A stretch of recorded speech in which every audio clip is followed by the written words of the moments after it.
mishaps or miscues, well, this is very professionally edited, so anything like that will be taken care of. His Yeah, input cool. will take care of it. Fantastic. Okay. Hi, welcome to another session on the Entrepreneurial Mastery Summit from Heart Mind Summits. My name is Dr. Fleet Mall, your co-host for this session and the founder of Heart Mind Summits, and I'm thrilled to be here today with Brad Costanza. Welcome. Thanks, Fleet. Great to be here. Great to have you. I'm going to share your bio to familiarize our audience with your work, and then we'll jump right into the conversation. Sound good? Sounds great. Okay. So Brad Costanzo is a consultant, keynote speaker, and entrepreneur recognized for his expertise in leveraging AI and marketing to drive business growth and innovation. As the founder of Accelerated Intelligence, Brad helps organizations adopt cutting-edge strategies that enhance productivity, creativity, and problem solving. Known for transforming challenges into opportunities, Brad's innovative approach has positioned him as a trusted advisor to businesses seeking strategic growth and transformation. With a strong background in entrepreneurship and successful business exits, Brad specializes in integrating AI with a human-centered approach. His philosophy focuses on using AI as a tool to amplify human creativity and ingenuity rather than replacing it. By aligning technology with business objectives, he helps organizations not only adapt to change, but thrive through it, fostering long-term success. Brad's mission is to democratize opportunities and inspire businesses to embrace AI as a catalyst for innovation. Through his consulting and speaking engagements, he empowers leaders to make strategic, forward-thinking decisions that prioritize both technological advancement and human connection. I So, almost sound respectable there. Who knew? well, it's really what this summit is all about. So, Good. very happy about that and thrilled to be interviewing you today and Yeah, and talk. I'm happy to share.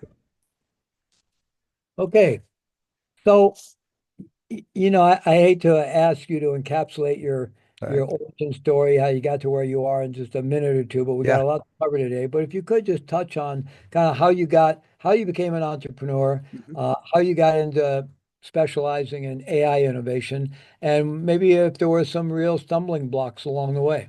Oh, many stumbling blocks. Yeah, so to encapsulate, I've probably been an entrepreneur my entire life. I'm kind of that unemployable rebel who just likes to figure things out, and I'm not really great with authority. So, like a lot of entrepreneurs, instead of just getting a job since I was a child, have always taken either entrepreneurial careers, like I was a financial advisor who, 100% commission for a long time, and which sales is a very entrepreneurial skill set.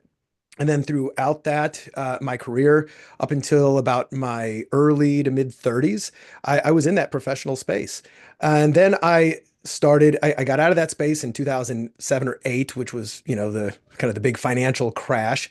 And I got into the world of digital marketing and I started two businesses at the exact same time, which as one of your first entrepreneurial endeavors is always a brilliant idea because what could go wrong? Luckily, both went really well. One was a software business, one was a digital publishing business selling educational information products, and grew both of those. Had a couple of exits. They were not, you're rich enough to retire exits, but they were exits.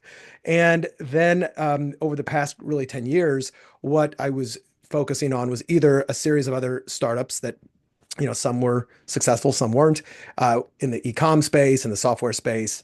But where I really found just a lot of success was in doing boutique uh, consulting for growth and marketing strategies, just really applying all of my expertise and experience. I started using AI tools before they were cool, before OpenAI came out with ChatGPT, and I'm the type who always likes to get leverage and if I can find ways to work less and get better, results. I deploy them. And when OpenAI came out and I started to really see what was possible with AI, I just started applying them to both my business and that of my clients and just kind of screwing around and trying to figure it out. One thing led to another as I started to get results with these things because I was actually trying to apply the AI to, increase conversion, get more traffic, be more creative. People started to ask me if I could come speak, if I could help them. And I kind of stumbled into saying, look, I'm going to be offering this as maybe my primary service offering. So now in the AI space, I focus on helping new and established businesses. And it's really anywhere from, businesses doing 500,000 or so up to, A recent client of mine had 1,000 employees that had me really come in and help enable their department heads to wrap their arms around this and design AI systems that help them apply the leverage. Now, as I mentioned, I am not a computer programmer. I'm not a developer, although I have been playing with some of the AI tools that let you code and build web apps lately to a lot of success. But I really like focusing on the outcome first, where artificial intelligence is just a tool. And that's one of the reasons I named my company Accelerated Intelligence. I look that is the outcome. AI is just a way to help get us there a little bit quicker. So hopefully that was encapsulated a Yeah, no, it was couple great. decades of experience. Yeah, no, and it's really wonderful that, your journey, because what you're now sharing with people and what you're consulting around is born of your experience as an entrepreneur, and then how to integrate entrepreneur into accelerating your own success and performance in business and so forth. So again, it's a sweet spot for this summit. So as AI is really rapidly changing uh, all industries, changing our world, changing our lives, really in so many ways. Uh, it can feel very daunting, really difficult for a lot of entrepreneurs. It's probably just hard to keep up with. I mean, already it could have been marketing feels like, like so complex, so many different platforms, so many this, so many that, and just even the world of digital marketing made Yeah. marketing much more expansive and so many tools and possibilities and so forth. And now with AI, it seems endless. So people can easily get overwhelmed. So I'm wondering, Myself included, yeah. And not so impervious. um, it's, what would you say it would be? And I know it's probably hard to focus in on one thing, but if there was a sweet spot of a really underutilized AI capacity that small, the audience for our summit. I mean, I think we probably have all kinds of folks out there in the audience right now, from maybe some business leaders in the corporate world or people involved in venture capital startups, some Silicon Valley kind of thing. But I think the heart of our audience are going to be bootstrapping entrepreneurs who maybe have a six-figure business, or they're wanting to go to seven, or they're seven and maybe they're hitting that 3 to 4 million threshold and really struggling with scaling now. But they're mostly bootstrapping entrepreneurs, and where might they start in bringing AI into their business in a way that could get the kind of immediate results that would then give them a greater capacity to do more with AI and then more with AI. So how to get started? I love this question, and it's really what my passion is, to help people embrace it and start to use it without that overwhelm, because it can be like I have a love-hate relationship with this technology. I love it because it satisfies my entrepreneurial ADD. I hate it because I put my head down, I work on something for a week, I pick my head up, and what I just did is obsolete because there's another tool that you push a button, and then every day there's 6 new tools. I call it toolphoria. You get all excited about all these tools.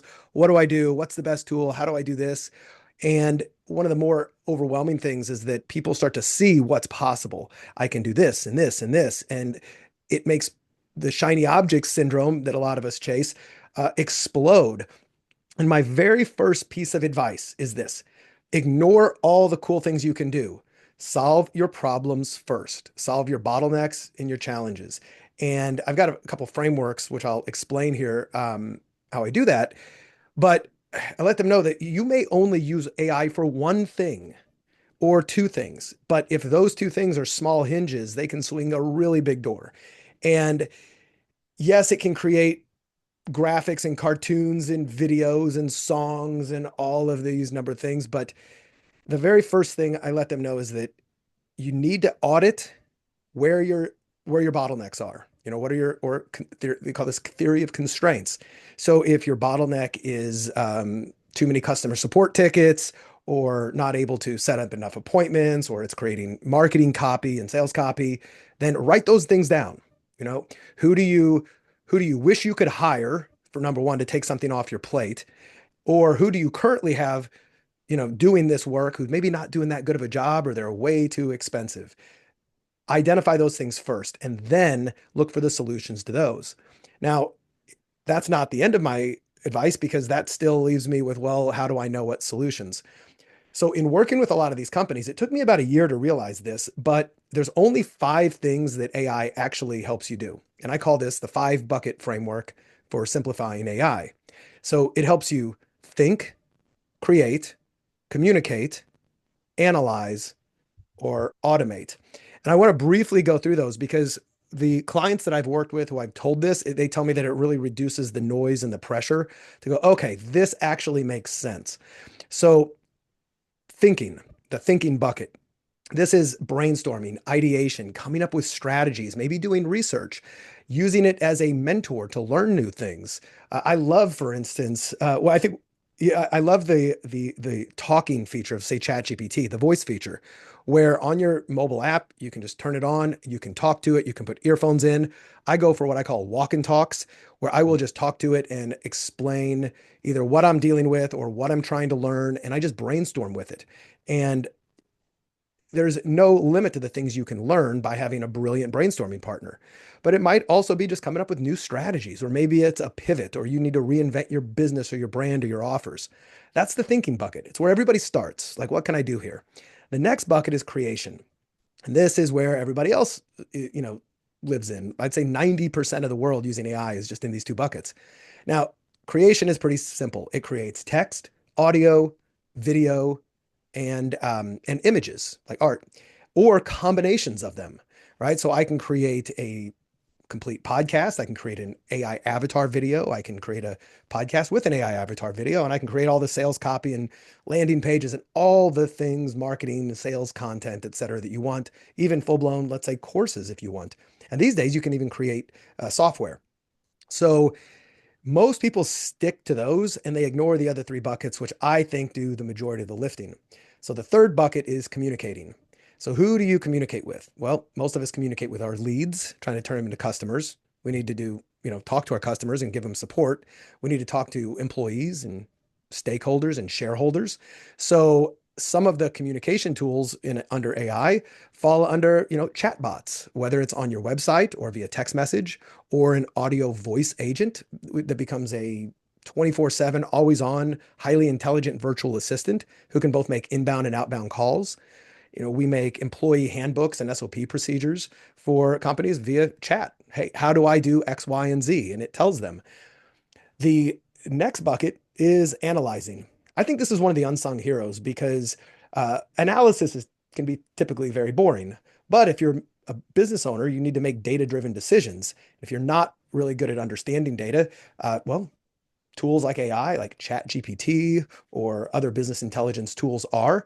So you can do two types of analysis. One is quantitative. That is uploading spreadsheets. Maybe it's past customer trends and seasonal trends, et cetera. And it can give you a lot of charts and graphs and data, and it can tell you the stories. But on the qualitative side, I'll oftentimes upload, let's say, sales copy, and I'll say, analyze this, look for areas that are confusing, unbelievable, or boring. Or one of my favorite things to do is to take companies who have salespeople, and every person who has multiple salespeople always knows you have one, or, you have a few star salespeople, and then you got it's like the bell curve, and then you got the laggards.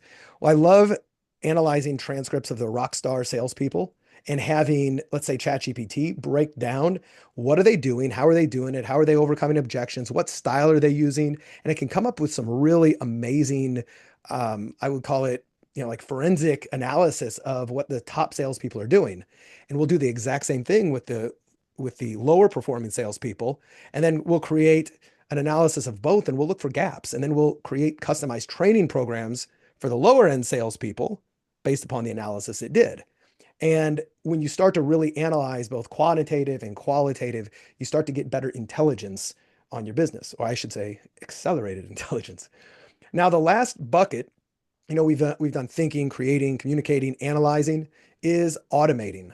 Or in the world of AI, we like to call this agentic, like an agent. This is kind of the hot buzzword. It's where a lot of the newest innovations are happening, where a lot of entrepreneurs may be familiar with tools such as Zapier and Make.com and N8N, which are tools that allow you to connect different software programs together that says, if somebody does this, then trigger this software and do that. Well, now you can really create smart automations behind the scenes. And there's a lot of tools out there that will kind of have a mind of its own. So for example, kind of a smart automation here is when a lead comes in, assuming they give you, name, email, and maybe they answer a handful of questions on the opt-in form. The AI behind the scenes can analyze that. It can create a lead score and an analysis of why it gave him a lead score, and it can send it to your CRM and then send out various notifications or emails or text message to them, highly customized based upon what they said. And that's just like the automation side is really infinite. Now, the way you use these 5 buckets, because it's one thing to know that they exist, but how do you use them? So if you remember, I said solve your bottlenecks first, know what they are, and then identify which bucket do they fall in. Maybe it's the creation bucket, and then go look for tools or workflows or strategies to create from there. This helps kind of like filter out, or thinking like in marketing parlance, like a funnel. So you're just dumping all the things it can do in, and you're just slowly filtering them out into what are the needle movers. And now the final thing that I do to help prioritize projects is a simple consulting tool called the ICE matrix. And ICE stands for impact, confidence, and ease. And I may come up with 10 different potential AI projects or workflows. I just write them down on a spreadsheet. And then each one that I've come up with qualitatively, I put a score on them. So on a scale of 1 to 10, what impact would this idea have if I implemented it? And then what's my confidence level, 1 to 10? And then 1 to 10, how easy would it be? So if it's like I push a button and it's done, that's a 10. If I have to develop a mobile app for something, right, that might be a 1. And then I just multiply those together, sort them by the biggest number. And now you've got your prioritized list of projects to say, okay, I'm going to do these this quarter and these next quarter. So I had to come up with this framework because I'm that ADD entrepreneurial squirrel who comes up with a million ideas, and left to my own devices, I'm going to try to do them all and not do any of them well. But what I like to do is say, okay, if I'm only going to do 3 of them, which 3 should I do and why? And a combination of find your constraints, identify the buckets, and then score them based on impact, confidence, and ease is what helps, separate the signal, as they say, from the noise. And it's been really effective for me and a lot of the clients I work with. I love that 5 bucket framework. That is so extremely helpful. Thank you. I was really happy when I asked ChatGPT what that is, and it actually knew what that was. So based upon what I've put into it. So And ChatGPT has seemingly improved a lot since it came out. I mean, when it first came out, sometimes it made stuff up. There was some pretty clear biases around certain things. yep. It seems like it's gotten a lot better and pretty objective. And of course, there's others. Elon Musk's Grok has come out, the Grok 3, and there's Claude, and there's various ones out there. Everybody But asks, what are your favorites? So they always leapfrog each other. I just try them all. I'll take the same prompt, put them into 3 or 4 different ones, and use the yeah, one I like the best. and that's a great way to test to make sure you're getting accurate data and the best data. So, and the tools are not that expensive in relation to the potential payoff. They're incredibly inexpensive. It So, blows me away. I remember when I started playing with the free version of ChatGPT when it came out, and knowing that they're going to charge for this, and mhm, realize, like, none of us knew what they were going to charge, but all of us were so blown away by how powerful this technology was. I'm like, these SOBs, if they come out with a $500 a month price tag, I'm going to have to pay it. And then they came right, out with exactly. $20 a month. I know, amazing, amazing. So,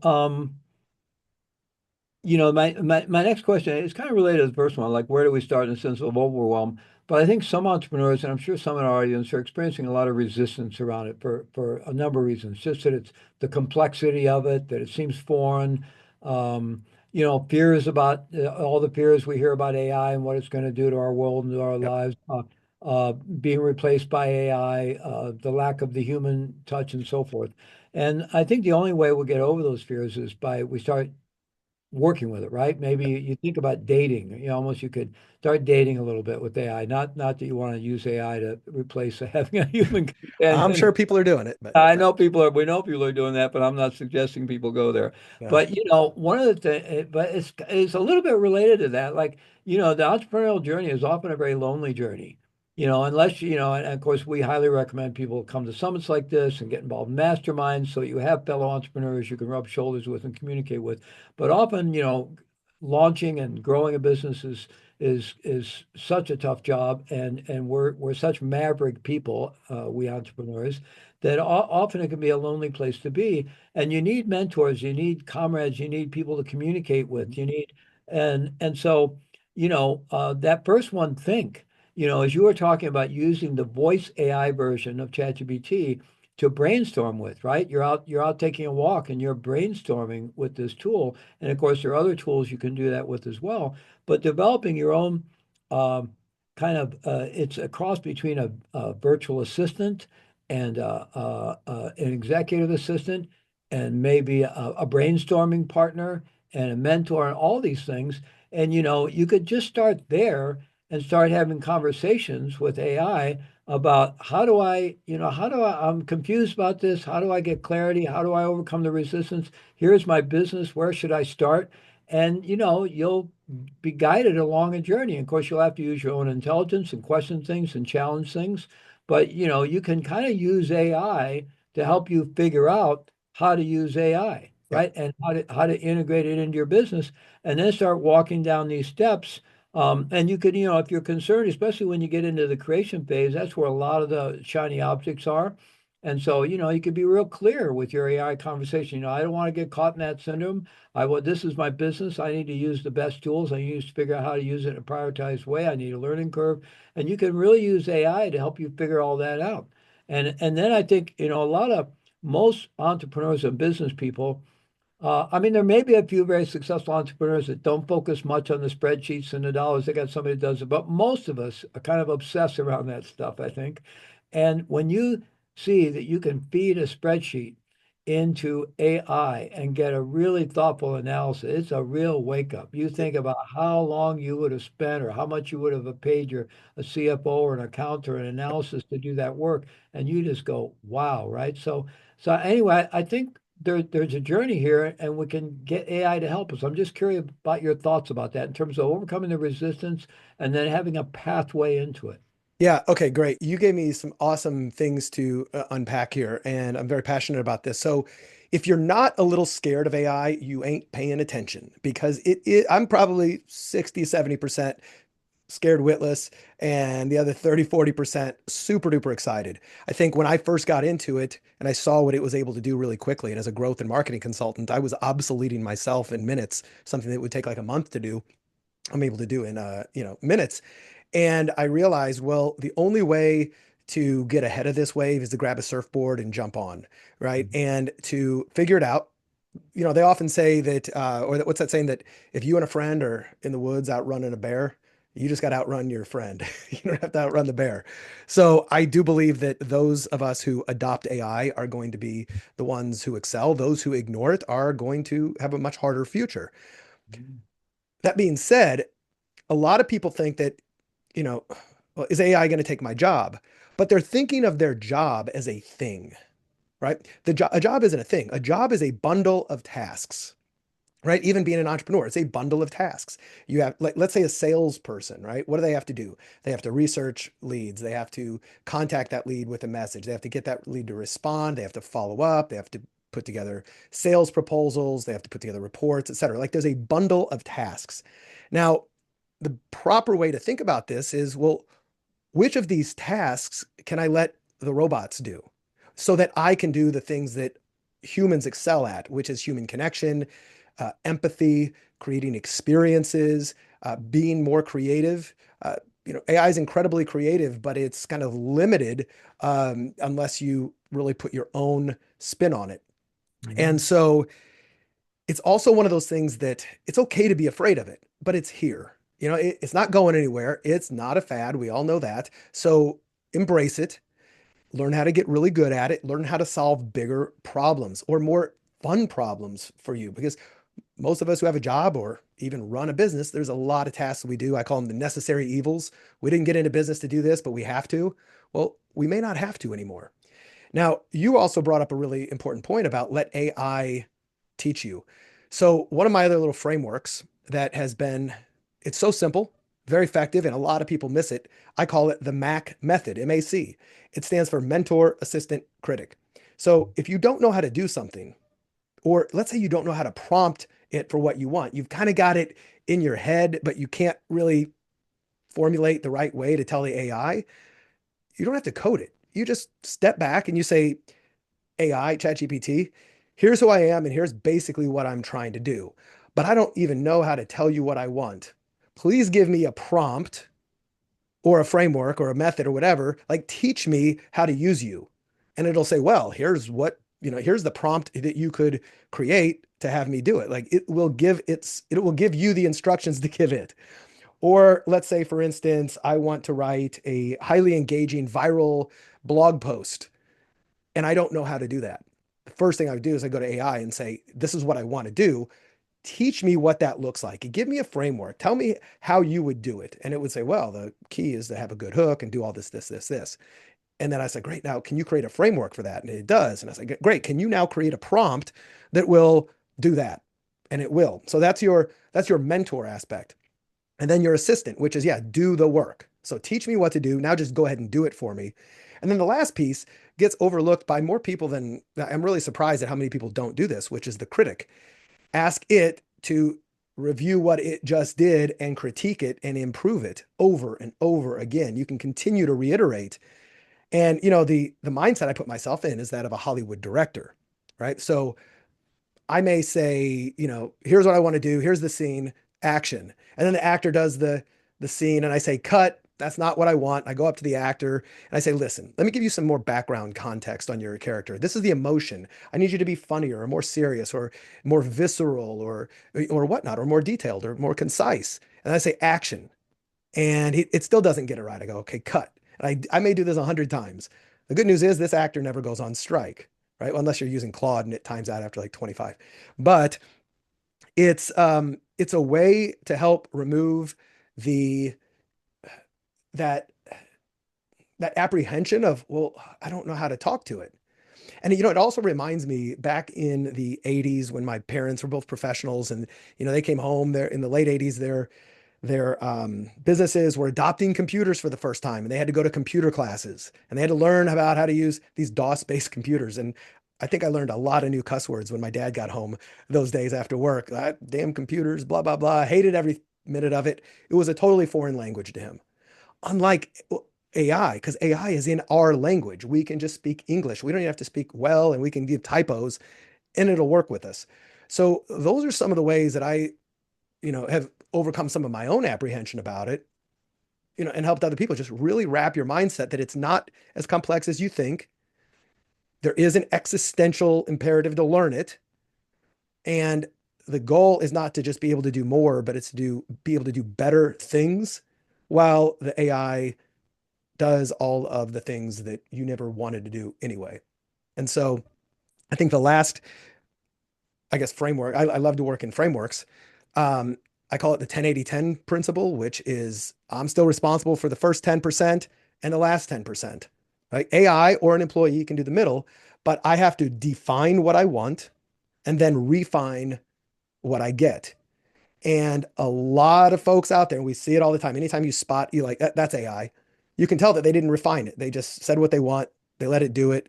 And they pushed it out to the world. And we are getting better and better at recognizing AI generated stuff. And if you don't put a little bit of that human ingenuity into it, I think it's going to hurt you. So there's a lot of nuance to it, but when you do it right, as as anybody who's played with it, it's insanely powerful. Well, I want to talk more about the human and AI connection here in a moment in terms Yeah. of our business. But just to follow up on what you're just talking about, so using AI to critique what AI has already created, right? And so you can actually create different bots and with different knowledge bases, and you could have a brainstorming session among three or four different with different knowledge. I mean, it's endless what you can do, right? Mm-hmm. I'm curious about this because you probably are more knowledgeable about it than I. But one of the things I've worked with is creating some bots that have a pretty good knowledge base of some business mentors and experts who I really respect in terms of relation to what I'm doing, right? Yep. I have some for marketing, I have some for strategy, right? And then conversing with that, you're basically conversing with that knowledge base, and it's pretty fascinating. Now, maybe Claude and or Chat GBT and others have evolved so much that you don't even need to do that, that they're That's automatic actually true. Yeah. To a access. degree. I mean, there still could be some other like nuanced knowledge, but yes. Anyway, didn't mean to interrupt. Yeah. So, but I mean, it's kind of endless what you can do in terms of really getting the creative mind going. There's the principle of masterminding, and again, I don't think you can replace human masterminds, But if you go back to Napoleon Hill's work and so forth, and others that have pointed to that, some of the famous quotations, the power of two minds versus one, and the power of the collective mind, AI really lets you do kind of masterminding in a sense. It And 100% does. And it's incredibly speaking of powerful. masterminds, I'm sorry, were you done with the thought or? Yeah, yeah, absolutely. Yeah. Great. So speaking of that, yeah, I mean, it is an amazing mastermind for, getting information and knowledge, talking about, you know, having these brilliant mentors and, making a bot for each one of those. I started doing that. Then I created a custom GPT just to test it out, which was like my billionaire business advisor. Mhm. So the instructions were fairly basic in that it said, you will ask me, what I want to accomplish or what is either my goal or my challenge. And then based upon what I say, you will determine which either billionaire or famous business expert, in that general field that's relevant to this would be appropriate, and then you will channel advice from them in order to give me advice for this. And I didn't even give it specifics, but if I'm asking about e-commerce, for instance, maybe it channels Jeff Bezos, Mhm. or maybe it pulls the wisdom there. I mean, the truth is, it's ingested most of the world's knowledge in that space. But when it comes to masterminding in the human side, people join masterminds. Like I'm in several. I own one, and it's not just for knowledge. Like people go there typically for four reasons in a mastermind. It's to get information and knowledge. It's to overcome the challenges of those necessary evils. Like, hey, I've got payroll issues, or my merchant account is holding on to my money, or I've got somebody suing me, or whatever. What do I do? And they need other experienced humans to say, here's that happened to me. Here's what I did about it. Here's a resource, etc. So it's kind of like dealing with the necessary evils of business. And then the other piece is the relationships that you bent, the network you get. And then that last part is the empathetic bonding. Like you said, it's lonely. I want to be with other people who are also on this lonely, risky, but highly rewarding journey, because my friends and family outside of this space don't get me. And now the knowledge aspect of masterminds is a lot less important than the empathy, the experience, and these hard-won lessons that you can only get from people who've been there. Because AI hasn't been there. AI has never, it's ChatGPT has never invested a bunch of money in a business and lost everything and then have their wife or their husband look at them, in shame, going, you lost, you mortgaged our house for this, etc. But other entrepreneurs have. And I believe that the experience economy is set to explode because people are going to miss and want that human experience. And if AI can take away a lot of the other stuff that we have to do so that we can focus on creating better experiences, then do it.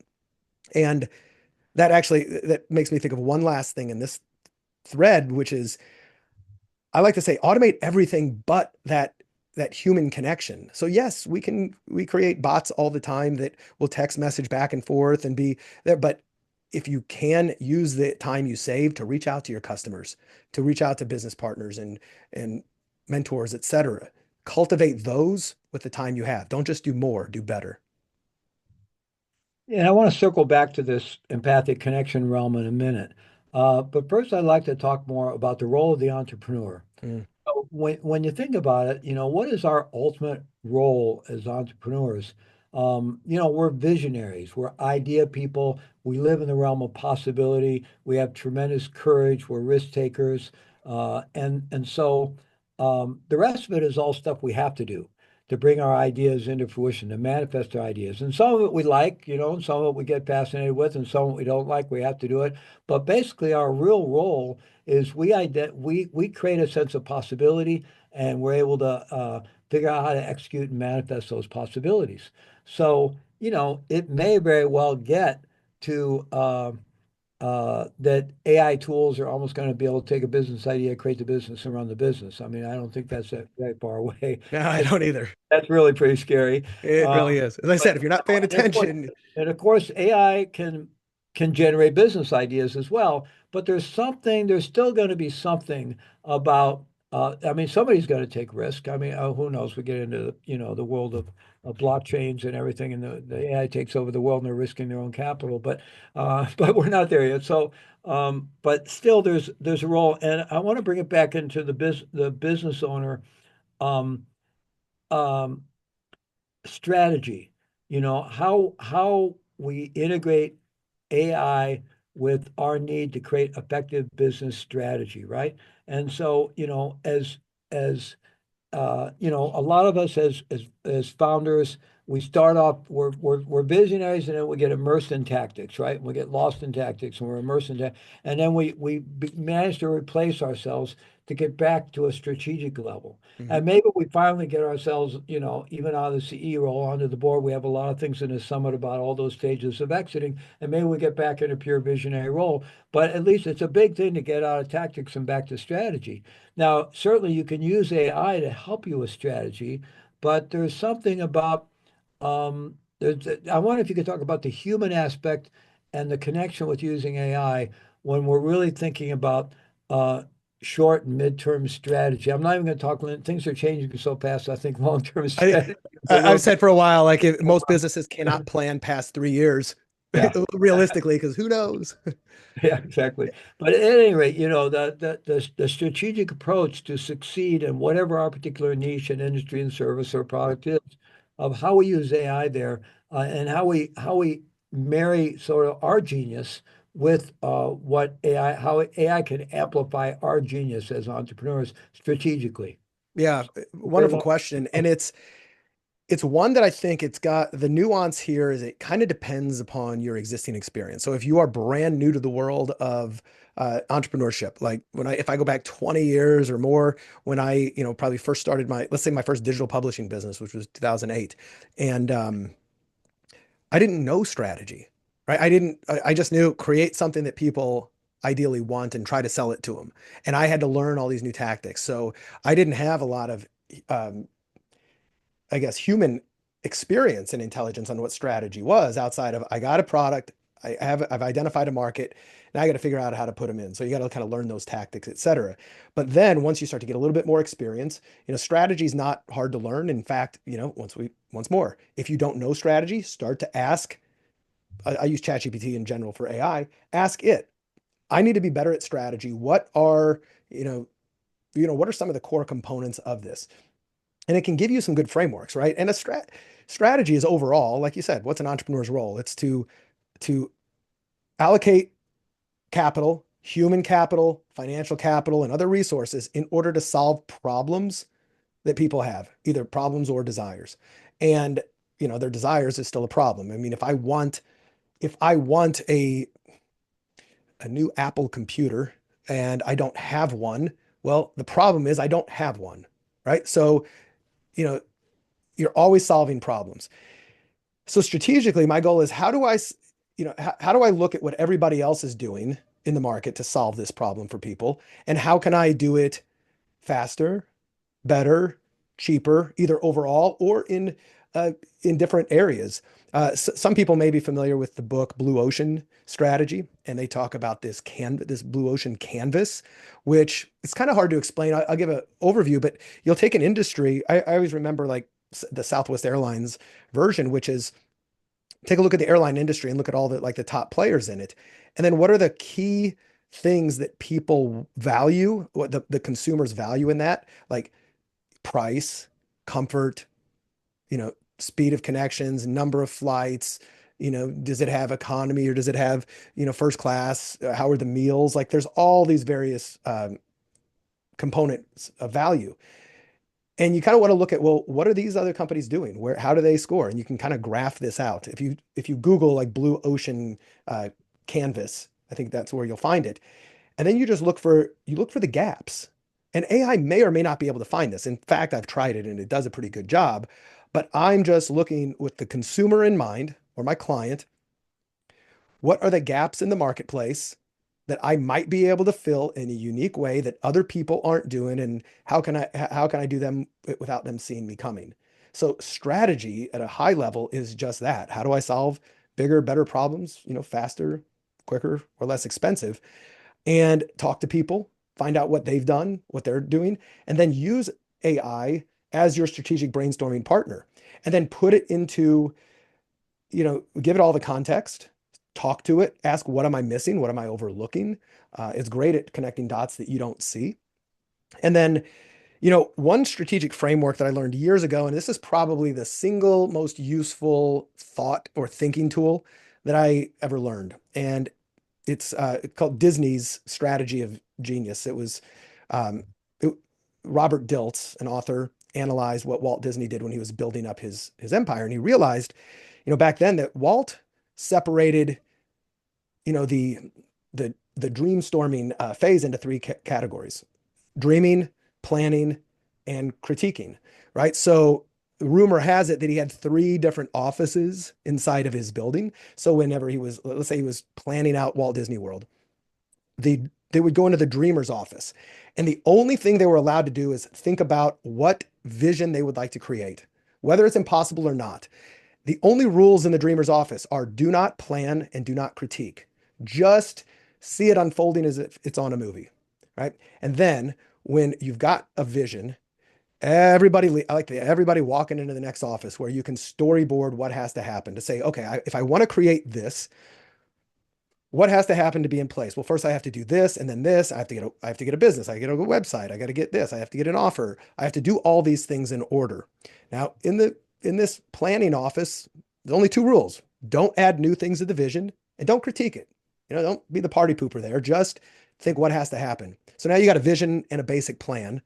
Then you change up the scenery and you go to the critic's office. Now, the critic is not the fun one to be, but Fleet, if you've ever had an idea and you've taken it to a spouse, a friend, a colleague, a business partner, an employee, and you're like, hey, I got this idea. A lot of times human nature is when they hear that, if they don't fully understand it, they tell you all the reasons it won't work. Right? Oh, this is what it won't work. I'm in the dreamer's mode right here. I'm in this visionary state and people are pooping in my party. So what the goal of the critic is to do is to think, not to shoot it down, but to think of all the obstacles and challenges that might get in the way, both internally to your resources and externally to market forces, to go, well, this could go wrong and this could go wrong and this could go wrong. Now, once more, in this critic's office, the only rules: don't add new things to the dream and don't solve it. You can't solve one problem in a different mindset. So once you have a vision, a plan, and some of the critiques, you can go back and you can examine, how do I overcome these obstacles or these challenges? Once in a while, you can't. Once in a while, you're like, you know what? That wasn't actually a good idea, but I'm glad I went through this process in order to shoot it down so that I didn't run off. The author Keith Cunningham has a great saying, like, there's nothing worse than running enthusiastically in the wrong direction. And I know I've done that before when I failed to do this strategy, but also failing to do this strategy, you might abort an idea before it's fully nurtured. And for me, this is the single biggest strategic thing I do with or without AI. I do happen to use AI with it because I'll be coming up with a vision and I'll use ChatGPT to say what else could be better, etc. And I just go back and forth. But the last piece about this thinking tool, I love explaining this to everybody I work with. I tell my clients, I tell my partners, my colleagues, etc., my wife, these three offices exist, and I tell them the rules. And that way, when I approach them, like, Fleet, you and I are business partners, and I go, Fleet, step into the dreamer's office with me. I got an idea. Now, what I've just done is giving you the permission to turn off your critic and your planner for a minute and just dream with me. Because then, if you know this, you might say, hey, can we step into the critic's office real quick? I found some things that might go wrong. And I will absolutely say, yes, let's do it. So this has nothing to do with AI, but it's more powerful than anything AI has done for me. It's really important. I spent the early part of my consulting career facilitating a lot of creative planning and brainstorming and so forth. And the key there was not to mix creativity and dreaming with analysis and criticism, because 100%. creativity, and you have to really work. This was to creating a safe space. We were really trying to create that dream office where people felt completely safe. They weren't worried about the boss. They weren't worried about each other. They were just on fire with creativity. Then you take that and then you start working You with it. get it. You get it. And here's the thing. And Some it's of a the very most powerful critical process. people are very creative because they're spending all of their creative abilities being risk averse and thinking of what can go wrong. But if you let them turn that off and then channel it into, like, I've had some of the most critical party poopers come up with some of the most brilliant ideas with me when I do this with them. So I'm glad that you've got some experience segmenting those mental states. Yeah, so this has all been incredibly illuminating. You mentioned before that you've been through a couple successful exits, not quite successful enough to retire yet, but Yeah. nonetheless, you launched a business, took it to a certain point, exited. That's very Mhm. successful and something to be proud of. So a lot of entrepreneurs and founders of businesses aren't thinking about exit to begin with.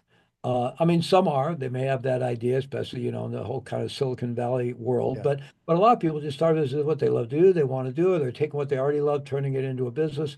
This is what they want to do. They have no idea of they're not thinking about retiring or exiting. But we're all going to exit someday, one way or the other, right?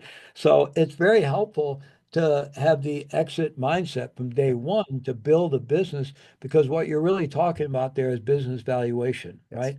And so the more exitable your business becomes, the higher the valuation of the business, the Oh multiple yeah. of it, or the multiple of its seller discretionary income.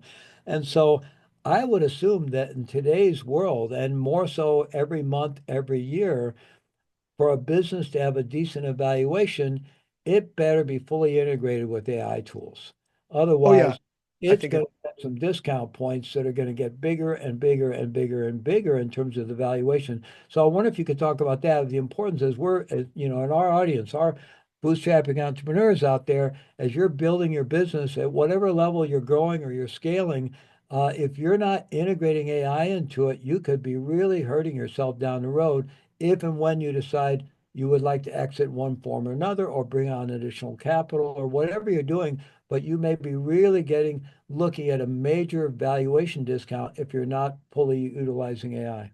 you're spot on. And here's the thing. I actually think every single business owner and entrepreneur is looking for an exit. The definition, though, of an exit doesn't necessarily mean selling the business. They want to exit the things they don't like doing in that business. Now, you can exit a business by hiring somebody to run it while you go sit margaritas, in Cabo. You could exit the things you don't like about a business by hiring all these people and getting AI-ified in there so that once more you can just focus on the things you want to do. So I like to look at exit as there's a lot of different ways to exit a business, right? One of them is to sell it. Another one is to shut it down. Another one is to just free yourself up. Another mentor of mine, when I was starting another e-commerce business that ended up failing, and I told him, I'm building this business so I can sell it. And he goes, let me give you some advice. Don't build a business with the intention of selling it. Build a business that you would want to buy.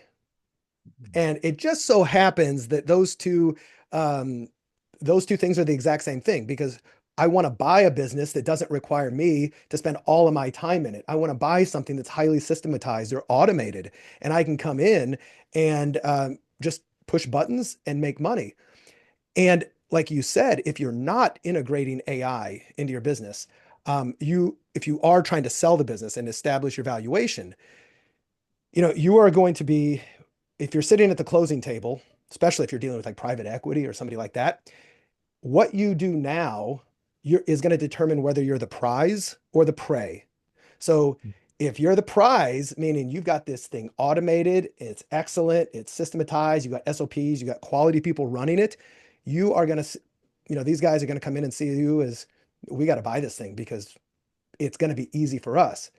But if you don't have that, they're going to see you as the prey. They may still want to buy it, but they're thinking like if I've purchased some businesses too, and if I see that they're not doing a bunch of things that they could be doing that I would do, I'm looking at it and I'm salivating because I'm going to get in. I can AIify this, I can hire this, I can fire this person, I can do that, and I'm going to reap all the rewards of innovating inside that business.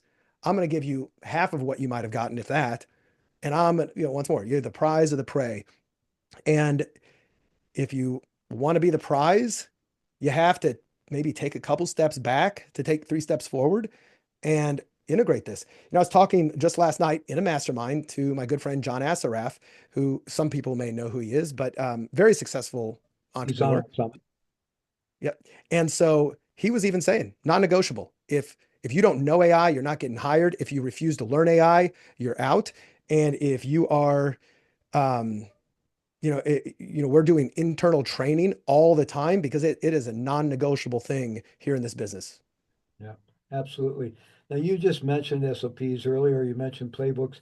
and a lot of people have resistance around this, but this is one of the real keys to systematizing any business and increasing its value, right? Making it plug and play all the operations, everything, so you can move people in and out of positions and Yep. somebody takes over commute. So, I mean, it's really the core of systematizing any business. And, generally the old way is while you're doing stuff, you have to write down what you're doing, you have to document that, and we've got some tools to make that a little easier. But people say, oh, it's just getting in the way I want to do it. Slow me down if I, Yep. and so now I believe it's getting easier and easier and easier to use AI tools to create your playbooks So easy. for as you're working. So I wonder if you could talk about that, because to me, that's one of the real stumbling blocks Yeah. is for the owner, the founder to do that himself, but then also to get the team members to do that to systematize the business. So could you talk about how that's gotten easier? Yeah, and this has always been an Achilles heel of mine and is exactly for what you said. Like entrepreneurs, we move fast. We are quick starts, visionaries, and anything that slows us up and steals our momentum, we hate and we're like, screw it or whatever. We either rush through it and we just figure it out. That's, we're like bulls in a china shop. And so, my other exits probably would have been, I know they'd have been a heck of a lot bigger if they weren't solely dependent on me figuring stuff out as it goes and not having these systems. It was a hard won lesson. And yes, it is a lot easier. There's tools out there. Processstreet.com guide with two D's, Guide is another tool. But even Loom, which a lot of people are familiar with the Loom video, we create screen flows of doing things. Now they have the AI features in there, which I don't know if you're familiar with this, but I can film a process, screen recording my video, talking through what I'm doing, and they have a little button you can push that says like create an SOP out of what you did. And it goes in there, listens to the transcript, and it just writes out, okay, he did this step by step by step by step by step. And it makes the systemization like a no-brainer. And then you send it to somebody else. The other thing that I always recommend is as if you're a squirrely, quick start entrepreneur, like me, hire the people, just make sure that the people you're hiring are very process oriented and they will, and then give them the tools to make this easy because they'll do the things that don't come naturally to you. But, the last piece when I think about systemization, and I was mentioning in the automation bucket, agents. Mhm. So if you systematize it once or you just have those steps, there are tools like ChatGPT's operator, and there's another tool that most people don't know about. It's a convergence.ai is a tool very much like this, where you go in and you plug in, I want you to go to this website, log in with my credentials, go to this, search for this, create a list of this, create a spreadsheet, contact these people, and you give it in plain English, if you were talking to a person, what you want it to do. And you can watch on the screen as it opens up a virtual browser on its side, and it does all of these things for you. Now, most of it, this is still such infancy. I have not seen anything that is tremendously valuable across all things because it still messes up. But we're getting to that point where if you have the SOP down, you plug that into a language model, tell it what you wanted to do, and it'll just go do the things for you.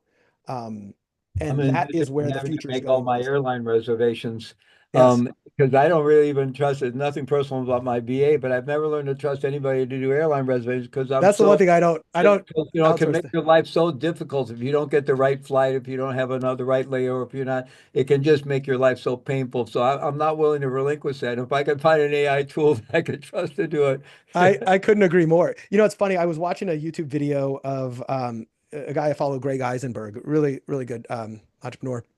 And he was showing a video of another guy who was going through ChatGPT's operator, which, it costs $200 a month at the time of this filming to get. But he was like, I'm going to show you a demo. So he goes, I've got this, like, I don't know, $500 pizza oven. I know how much it costs. And I think there's probably other people who want it. So we're going to do a test on how to do arbitrage. So he used ChatGPT's operator and he said, go log into my Facebook account, search the marketplace for this type of pizza oven, create a spreadsheet of everything you find, and then message every single one of the sellers from my Facebook account, offer them a 30% discount to what they're asking to see if they'll take cash. And then come back and update the spreadsheet. And it did it. Now, then his next step would be to take these over and list them on eBay, et cetera. But he was showing how these virtual machines can actually do all of these steps without any human, um, insight. So we are getting to the point where having SOPs is not only important, but now you're going to be able to give these SOPs to computers and they're going to be able to do a lot of this stuff for you. Absolutely. Well, this has been illuminating, Brad, and you've added so much value here. I mean, I'm kind of on fire just with the possibilities. I'm making notes here, ready to go out. No, How I'm do I? glad I didn't bore you. Yeah. So, and I love the five buckets. That just makes the journey so clear. It provides such clarity. So, how do people find out more about you and your work and your business? And also, I think you have some possible free gifts for our Yeah. audience. Some way they can learn more about you and some things they can take advantage of. So, tell us Y- about that. Yeah, I sure do. So, I've got, you know, two primary websites. If you just want to say, okay, who is Brad? You can go to bradgustanzo.com or my consulting company, acceleratedintelligence.ai. And I'm also putting together a series of resources, including that ICE framework that I talked about. Like it's a simple spreadsheet that you can go through to prioritize projects, as well as my favorite list of tools that I use to kind of help separate the signal from the noise from there. And I've got just a handful of resources that I use every single day in my business. And on top of that, I've also got an AI clone that I built that is got a lot of my knowledge base in it that I use, where people can chat back and forth if they want to have questions. And it's just like a tremendous resource. And you can get that by visiting visitbrad.com/entrepreneur. And I'll give those to you. And realistically, if you want to reach out, if you like this, you want to contact me, just email me at hello@acceleratedintelligence.ai, and myself or my assistant will answer, and happy to point you in the right direction. But it's an exciting time. We don't know what's coming next. We know it's coming fast though, and I tell you, like most people, like I was getting a little bit burned out of, doing the same old thing in marketing and business, et cetera. And AI kind of made me feel like a 14-year-old again with a new toy. Now the key is to not treat it like a toy, but to treat it like a tool. Yeah, absolutely. So, Brad Costanzo, Accelerated Intelligence, thank you so much. This has been incredibly valuable and illuminating. So, wish you all the best with your ongoing endeavors, and it is an exciting time to be alive. Thanks, Lee. Be well. Okay, great. Thank you. Awesome. That was That was fun. great.